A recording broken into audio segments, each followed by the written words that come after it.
done to undo the colonial education? I hear right here in Ghana, perfect example.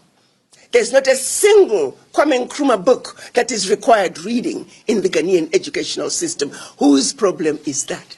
Most African countries, our educational system is still the colonial educational system. What do you expect from the leaders that we have today if their education remains colonized? I say the most dangerous person for Africa today is the colonized African. And we must challenge each and every one of us to have a serious conversation with the image in the mirror. Are you colonized? Systematic own economy. That means some people must come from somewhere to run this economy, because your kids were never taught anything about this economy. So we mustn't even dare to want to argue with me, not you personally, anyone, about the education system or any other system in this country. It's designed to continue systematic slavery and suppress the people of the day and make sure that the future belongs to those who are prepared for it. Definitely.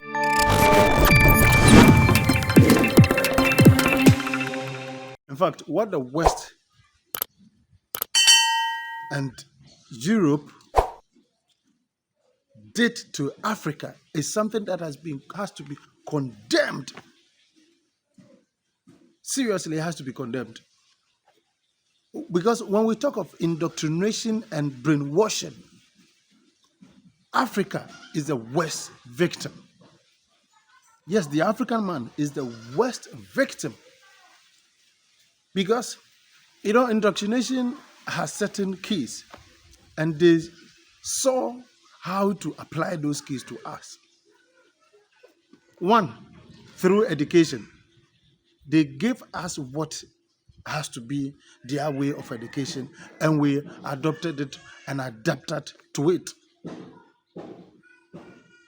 Hook, line, and sinker, we swallowed everything and we left ours. To the extent that in schools, you are told that you cannot speak your mother's tongue in the school. You can't speak your local language. No. Wherever you find yourself, you cannot. It was a taboo to speak your own language in the schools that you attend.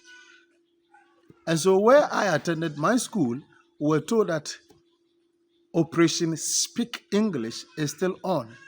And for that matter, you are not to speak your local language. There's no way. If you try, teachers will beat you to pop. They will seriously beat you for speaking your own language.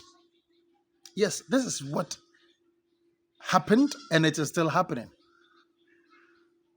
That do not speak vernacular. Do not speak your local language. Don't speak it in our schools. Yes, because this is what they told our puppet leaders. And therefore, our own language, we cannot speak it anywhere. You can speak your language when you come home. But on school compound, you are not allowed. And for this reason, we have people that will go to school from morning to evening because they are unable to express themselves, or we are unable to express ourselves in the Queen's language. We have to keep quiet the whole day. And it was not a worry for the teachers. They were happily carrying out these orders coming from the Ministry of Education through the government. They were happily carrying out these orders, and we were not speaking at all. So if you cannot express yourself in a Queen's language, don't speak. So you come to the school, and then you are there, you don't talk to anybody. Because what betides you, if you speak your local language to your colleague, you are going to be beaten mercilessly, whipped with canes by your teachers. This is what we went through. This is what we went through. And then the political system, they brought us democracy. How has democracy helped the African man? How? Show me how. Because democracy, they push whoever they want to be the leader, and then they dictate to you what you have to do. They will tell you to come for loans, and then through IMF and the World Bank, they will tell you what to do. Do this, don't do this. Construct roads, don't construct roads. Build schools, do that.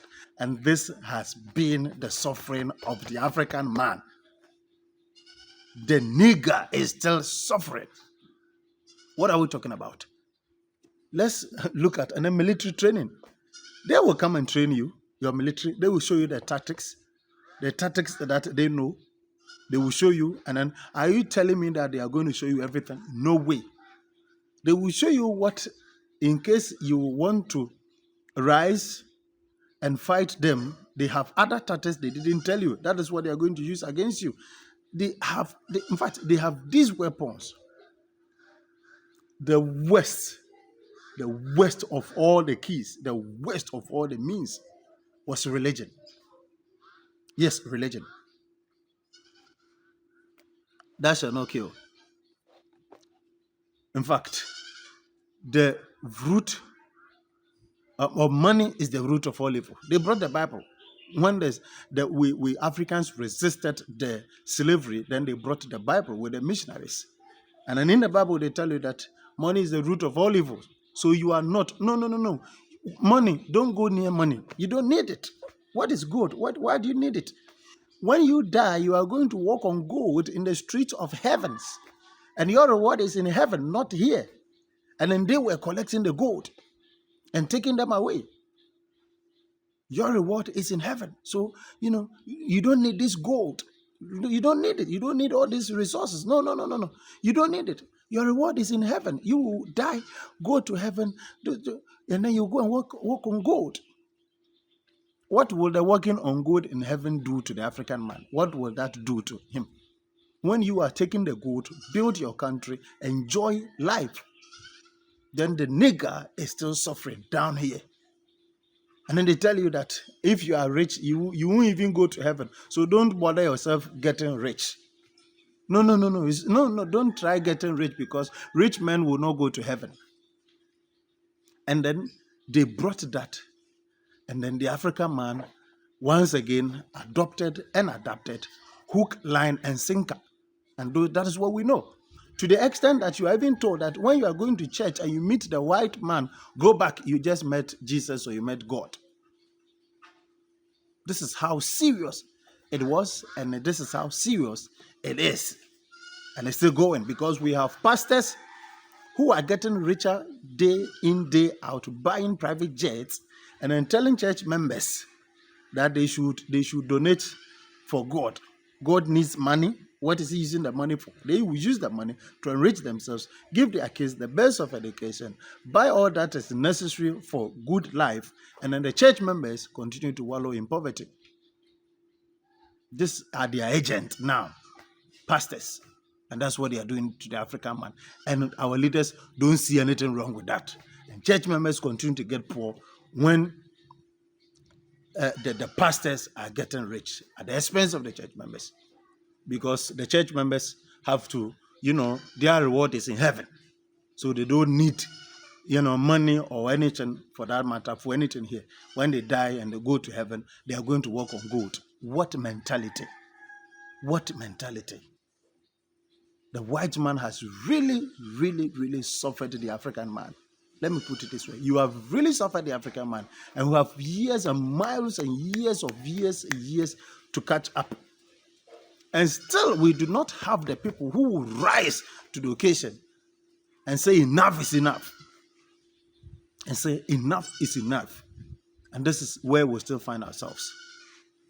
The white man is still doing that through what Kwame Nkrumah said as neo-colonialism. And they have gone and they are still here, and they are multilateral corporations, multinational corporations, still siphoning our resources for their use.